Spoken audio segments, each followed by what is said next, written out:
Hi everyone, this is Maryann here from Revealing Light Tarot, Astrology and Spirituality.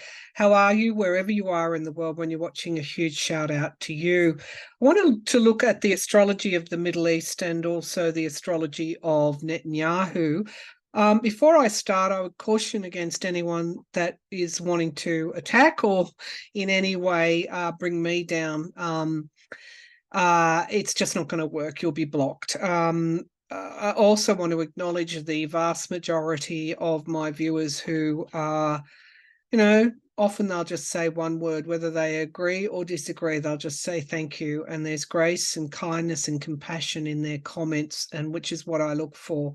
Now, let me be clear. I came across on Twitter a tweet by Dr. Jack Brown. He's well known for analysis of Donald Trump's body language and also the January 6th bomber as well. He's just very cluey with body language. But he says here, and I think it sums up my sentiments exactly, I stand with Israeli people, but I do not stand with Netanyahu. I stand with Palestinian people, but I'd never stand with Hamas. So let's be clear on this. Many Israeli people do not support the killing of innocent people in Gaza, just as many Muslims, this is important, do not support Hamas. If you can't see this, you're condoning war crimes in the name of your prejudice. Okay, maybe if you can't understand those things, there are other channels who will tell you what you want to hear. But I think this is a time for truth telling and speaking truth to power. All right, I want to get right stuck into it. Let me just pull up Israel's, where are we? Let's move. That's Netanyahu. Let's move this across a bit. Oh, oops. Let's pull up Israel's chart. What I did was I wanted to take a look at their chart, but I also wanted to have a look at it in a year's time. Or not a year's time, but look at basically their solar return, what would be happening at this time next year on May 2024. It was quite an interesting chart. So their initial, what I would loosely call natal chart, is this inner ring with the blue planet symbols and aspects. Again, the red lines are problematic, if I can just say that. In some ways, they move us toward evolution through conflict and opposition. And then the blue lines, of course, are harmonious flows. So broadly speaking, when I look at this chart, there were a few things that stood out to me. I can't analyze all the chart, obviously, and there will be things that one astrologer will pick up and another won't. But I go straight in their natal chart to the Neptune in the sign of Libra. Now, remember the north and south nodes. The north node is in Aries and the south node is in Libra. Now, Neptune in Libra can be a little bit problematic because the boundaries of justice are blurred. That is opposing Mars in this chart. It's opposing transiting natal Mars, transiting Mars in Aries next year. So something that they are doing right now is it's in opposition with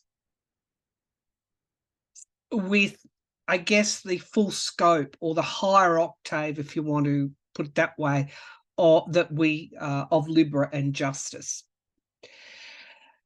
There's a square again to transiting Neptune, which is in Pisces at this time next year. There's a square up to natal Uranus in the 9th house.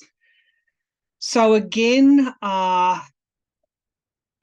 there could be something that comes out by this time next year that reveals things that we don't necessarily know at this time. And it could be quite shocking in a way. Something, again, in past readings, I've looked at Putin's support for Hamas. I've looked at Netanyahu's blind aggression to expel Palestinians, not only from Gaza, but from the West Bank, and his historic ties to Trump and Kushner. And of course, Trump and Kushner's historic ties to Putin. So we have something here next year that we will know that we do not know now, and it has to do with a plan that Israel has always had for the Palestinians. Now, I woke up this morning to find that a Jewish newspaper is reporting that the Zionists, which of course are the extreme type wing of political wing, religious wing, and the Zionists have offered Egypt, they will pay down Egypt's debts if they take the Palestinians to the Sinai desert. The Israeli newspaper, if I can pronounce this right, because I want to give you my sources, Yediot Aharonot, writes that Israel has approached Egypt with a proposal. If this country agrees to move residents of Gaza to the Sinai Peninsula, then Tel Aviv is ready to pay Cairo's debt to the International Monetary Bank. So there are, as I said, many layers to this, and plots within plots within plots. Now, the Israelis themselves do not condone wholesale slaughter of refugee camps any more than they would ever accept that Hamas had any right to brutally murder their people. The square here is from transiting Neptune through to Jupiter in Sagittarius. So Jupiter in Sagittarius is quite fortunate, but it's squaring that blurring, illusionary Neptune there in Pisces. In other words, something will emerge, I feel. Interestingly, I see a conglomeration of planets here, which straddle both the 7th house, which is partnerships, and the 8th house, which is endings. This time next year, there are currently in Latin America, I think Scandinavian countries might come out next, condemning and withdrawing their ambassadors back to their own countries and severing diplomatic ties. This is a time when the Middle East, I feel, will be remade. Beyond Netanyahu's time,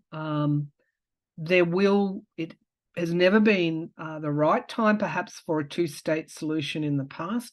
We may, because of the, I'm just going to say, the death and destruction there now, which none of us have witnessed in our lifetime, we may see a remaking of the Middle East.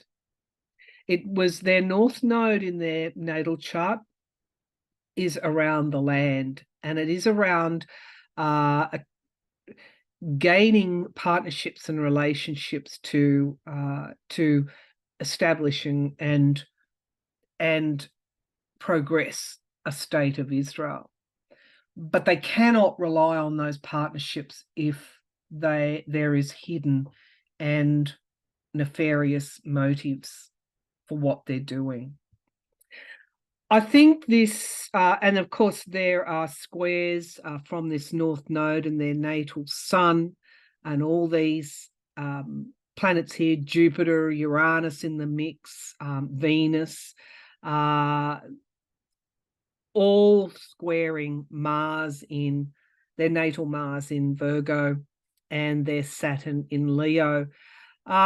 The natal Mars in Virgo tells me about details that may be known at 24 May next year, and they could be quite shocking.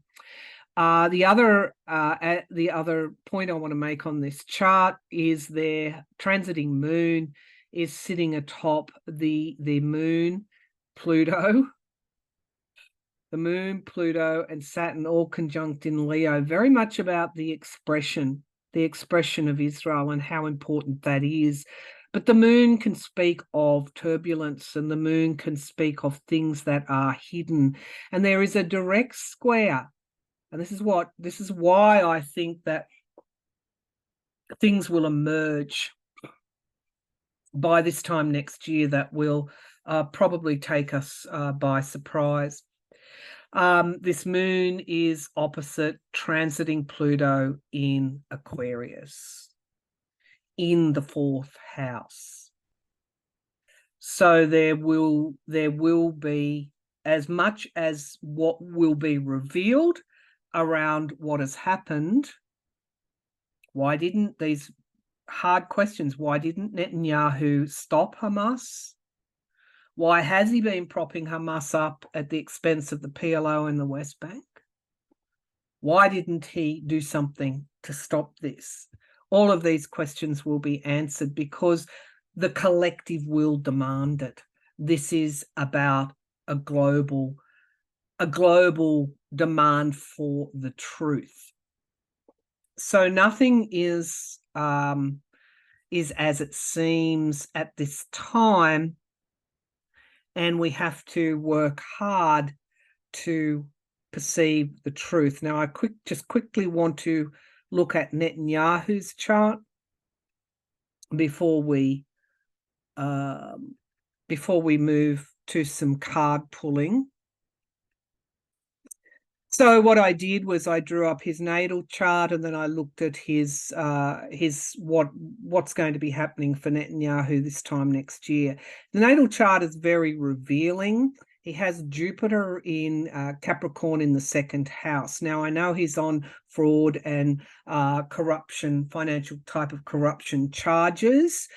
There is, again, much hidden in Netanyahu's chart. But it has emerged. There are facts that will come out because we get transiting Pluto here. Just almost looks like by this time next year, it's in the late degrees of Capricorn and about to move into Aquarius. So we've got both Jupiter in Capricorn and Pluto just at it intensifies. And remember, Pluto exposes corruption, squaring his natal sun. And it looks like he's transiting Sun in the 11th house, his natal Sun in the 11th house, but also transiting Sun in the 10th house, his public image, his career. We've got transiting Mercury in Scorpio in the 11th house. And we have Venus, transiting Venus, almost direct here with his Chiron and Venus in the 12th house of endings and also hidden enemies as well. So there are many in Israel that are working very hard to remove Netanyahu right now from office. I think we can all agree on it that he has to go. Now, there is a square here. There's a what we call a grand cross here. And Jupiter is opposing transiting Mars in Cancer, and looks like in the 9th house. There's going to be a lot of feeling, a lot of emotion about what he has been hiding and what he has done. And, this is all about, it's all about endings of old cycles, endings of old ways of responding and doing things and letting the new come in. Transiting North Node is in Aries, of course, and he actually does have his natal North Node in Aries as well. But transiting Chiron is there. Transiting Chiron is there. There were expectations for him to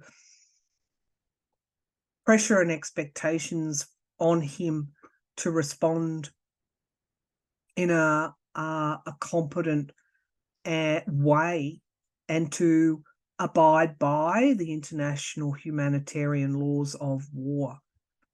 The International Criminal Court is on the ground at that border crossing at Rafah, investigating not only Hamas's war crimes, alleged war, well, obviously war crimes, they're not alleged, but also Israelis' killing of civilians outside of a proportional response to taking out Hamas.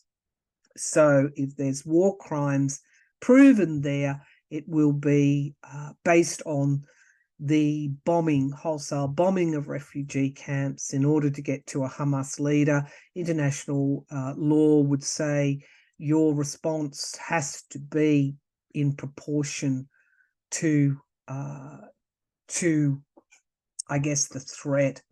So take out the Hamas leader by all means, but do not kill 400 or 500 civilians. And I wake up today to see that that same refugee camp has been bombed again. So much reckoning for Netanyahu in the next year, and so much exposure around his corruption. We have, of course, Uranus into this 6th house. So again, bombshells, lightning quick changes. We have the moon and transiting moon and Jupiter hitting his 7th house of open enemies. Do I think Netanyahu will still be in power in a year's time? I don't think so. There's much conflict here. There's much exposure here.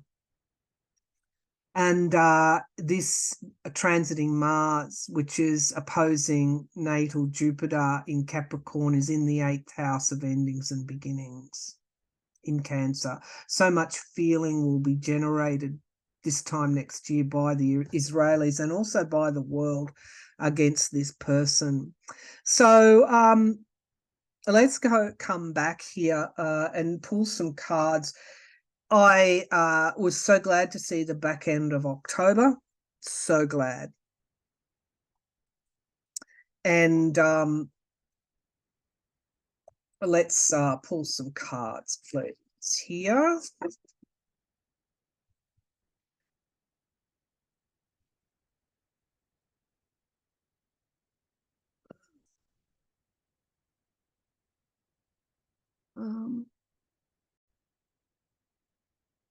Okay, sorry about that. I just wanted to check that I was actually recording. I had a terrible feeling there that I'd done this whole video and hadn't recorded.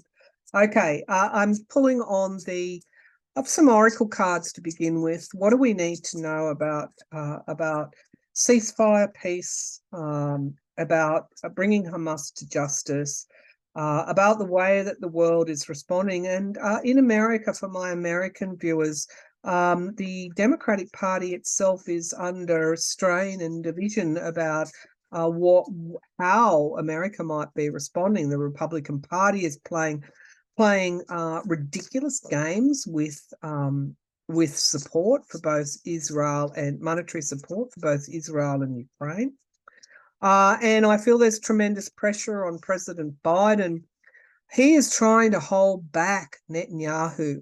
He is putting pressure in the best way that he can on Netanyahu to limit, just to abide by humanitarian law, by international law. Okay, so, and, to be quite frank, he must. There are a couple of 100,000 Arab voters in Michigan, a state that will be very important for Biden to carry in 2024. And so there are members of his own party that are joining in calls for ceasefire. He has a very, very tight rope line to walk.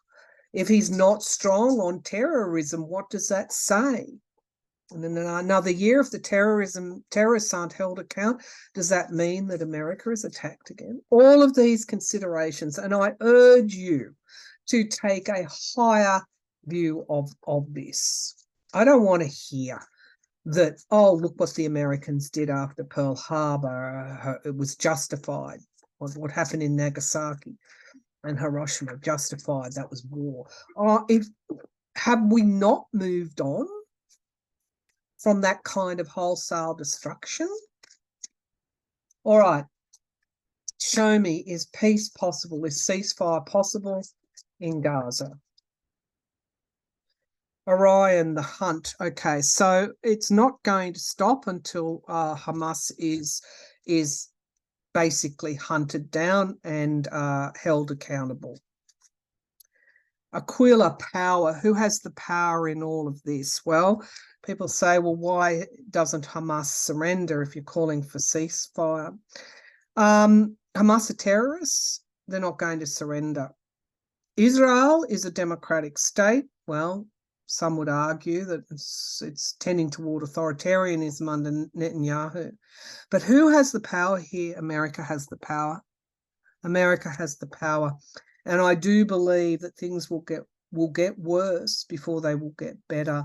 And I do believe that America is going to have to move toward some kind of ceasefire, peacekeeping role here.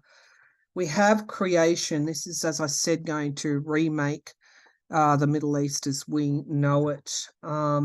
The eagle.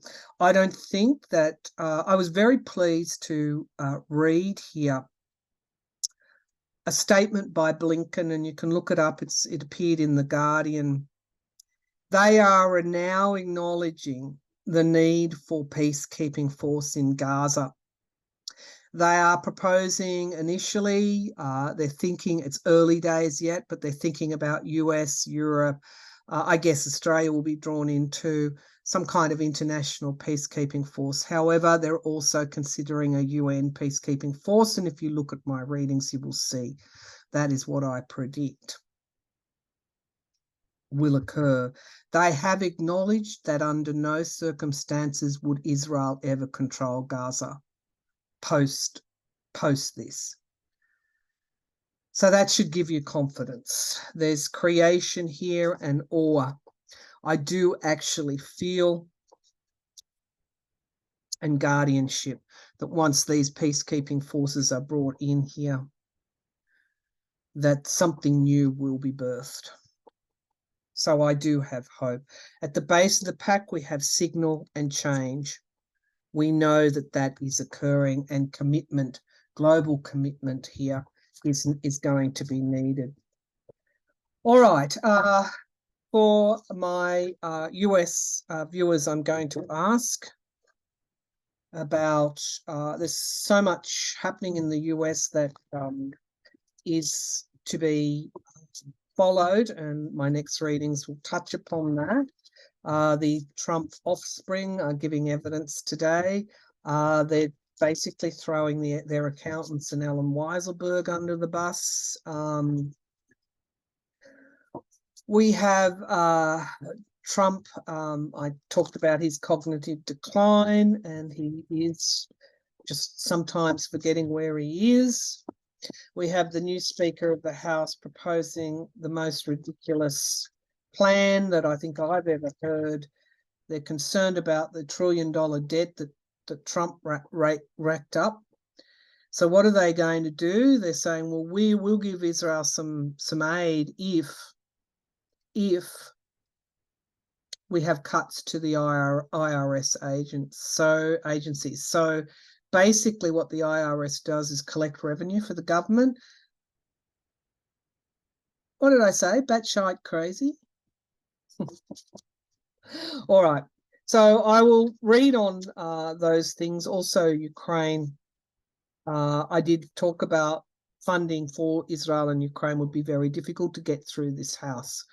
And I think we're seeing that at this time. Also had, viewers say, well, why didn't you predict Israel and Palestine this? And I did actually. If you go back in my playlist about 18 months ago, you'll find just do a search of my channel, Israel and Palestine, and you will see that reading there that really basically outlined events as they're unfolding now. So much abuse I've copped in the comments section the last couple of days. It's sometimes very hard to come back on and read when this continual abuse, ignorance, I'm just going to call it ignorance, without a hint of compassion, grace, or kindness, as they vent their views. Okay, let's see if a two-state solution is possible. It might be time now. Is it time for a two-state or more solution in the Middle East? Is it time for a two-state solution? And will it get up in time? Will there be a two-state solution in the Middle East? Again, you know, it's the only sane solution here. The Page of Swords and the Knight of Pentacles. It is becoming very blatantly obvious that things can't remain the same, and that for continued security and reliability there, the awareness is dawning that things have to be done differently. We have the Seven of Cups. Seven of Cups here talks about the possibility of choices. Will they be good choices or will they not be good choices? They'll only be good if we come from this with awareness and insight and understanding. The Six of Pentacles in the past, giving and receiving help. This is also the monetary help that goes to Israel. There's been a lot of discomfort on from various sides that the bombs that are raining down on refugee camps have been funded by international aid. We have plans. I'm glad to see this. The Queen of Swords is crowning this, the truth. The Ace of Swords, she holds the Ace of Swords, but she's a game changer. She's badass, and she will adhere. She will make sure people adhere to something. We have the Three of Wands, and this is a good thing to see. The hard work that is being done now will bring some kind of fruition in the future. Right now, we have the toxicity of the devil in the present moment, and we have the Seven of Wands, defending oneself, battling. Yeah, it's just the toxicity of what we're seeing now. The Knight of Wands in the hopes and fears that we move forward, and then we get the Eight of Swords. So there's going to be some kind of restriction in the future as a result of what is occurring now. And we get the Queen of Pentacles, the restriction, so that there is stability, domestic stability within not just Israel but Gaza, because what is being done now will play out and embolden other terrorists if the truth is hidden, if the awareness is not there, if the power is misused. And we have the Eight of Wands, things moving very, very quickly. Yeah, it is definitely a crossroads. And we get the Five of Cups, the death, the loss, the destruction, the decisions, the emotion, and we get the anxiety here. And of course, the truth. The truth comes forward. So it's a crossroads now, but there will be stabilization and domestic security in that region in the future. My question was about the two-state. It's likely it will come from that. Now, for those that are feeling burnt out by all of this, for those that are empaths like me and are heartbroken at the deaths across the board, no matter where they are, who call for peace, how should we view this? How should we view this? This is, so I use the Lunar Somna Tarot. I use the shamanic healing. I'm now using the shamanic healing oracle cards. Okay, and I used, where is she? Oh, the Oracle of the Universe. Okay, so let's have a look at these shamanic healing oracle cards by, who is it by? Michelle A. Motvus.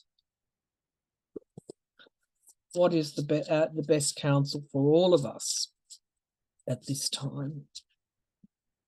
So we have here healing energy, and I urge you to do whatever you need to do at this time to understand that there are new beginnings that will result from this conflict and changes, wholesale changes. What we see now will not be what we see in future years.